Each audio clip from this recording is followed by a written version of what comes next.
মর্যাদাপূর্ণ বার্ধক্য, বিশ্বব্যাপী প্রবীণ পরিচর্যা ও সহায়তা ব্যবস্থা শক্তিশালীকরণ এই প্রতিপাদ্যে সারা দেশের ন্যায় আজ কক্সবাজার জেলা প্রশাসন ও সমাজসেবা কার্যালয়ের উদ্যোগে আন্তর্জাতিক প্রবীণ দিবস পালিত হয়েছে।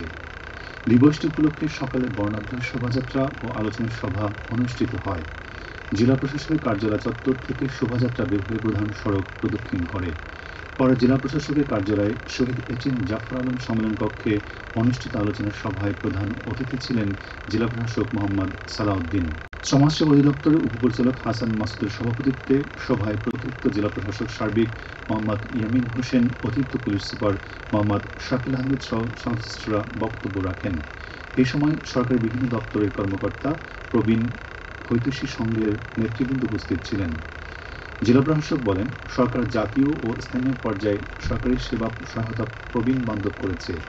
এগুলো বাস্তবায়নে সংশ্লিষ্ট দপ্তরগুলোকে সুদৃষ্টি রাখার পাশাপাশি হাসপাতালে প্রবীণদের জন্য পৃথক চিকিৎসা ব্যবস্থা, পরিবহনে আসন সংরক্ষিত রাখা সহ বিভিন্ন বিষয়ে আলোচনা করেন জেলা প্রশাসক।